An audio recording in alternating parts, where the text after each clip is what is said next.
গ্রেপ্তার হয়েছে বাংলাদেশে ভারতীয় এজেন্ট সাংবাদিক মুন্নি সাহা।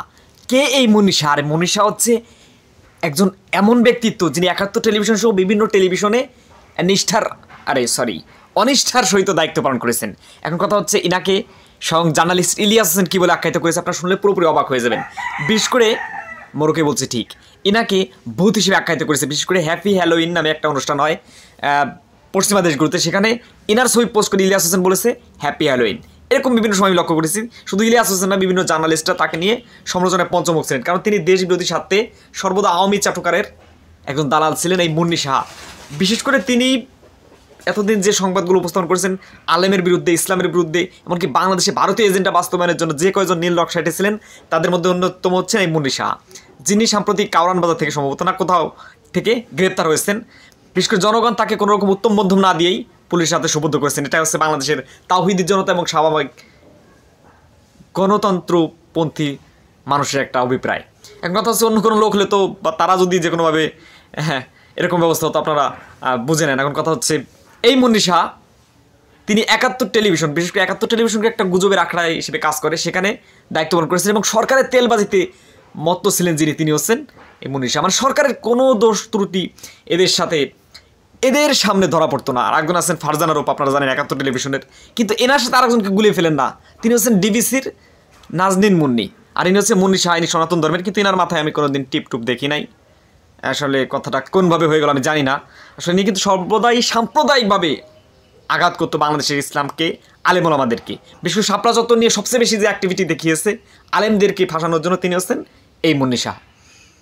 আর একটা জিনিস আপনাদেরকে বলি, এই ইনার ব্যাপারটি খুবই ইন্টারেস্টিং। বিশেষ করে ভারতীয় এজেন্ট হিসেবে যে কয়েকজন কাজ করে বাংলাদেশে, তাদের মধ্যে অন্যতম হচ্ছেন ইনি। ধর্ম যার উৎসব সবার, বা প্রত্যেক ধর্ম, আমি একজন স্বাভাবিক মুসলমান, আমি পূজায় গিয়ে আনন্দ ফুর্তি লাফালাফি করতে পারবো, এদের অভিপ্রায়।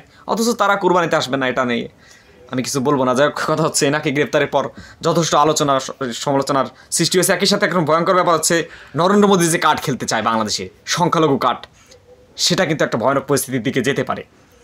কারণ ইসকন নিয়ে যে ব্যাপারটি হয়েছে, একই সাথে মুন্নি সাহা গ্রেপ্তার হয়েছে, সেখানে ব্যাপারটি কী হতে পারে এটা আসলে সময়ই বলে দিবে।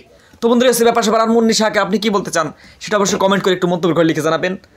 আর এই হচ্ছে আমাদের এপিসোড। আর এই মুন্নি সাহা বিশেষ করে তার একটা সঠিক এবং দৃষ্টান্তমূলক বিচারের আওতায় তাকে আনা হোক, কারণ এতদিন মিডিয়ায় তারা যে প্রোপাগান্ডা চালিয়েছে ভারতীয় এজেন্ট হিসেবে, সেটা সত্যি খুবই কলুষিত অধ্যায়। বাংলাদেশের সঠিক জার্নালিজম ব্যবস্থাকে পুরোপুরি ধ্বংসের মুখে নিয়ে গেছে এনাদের মতো তথাকথিত কিছু জার্নালিস্ট।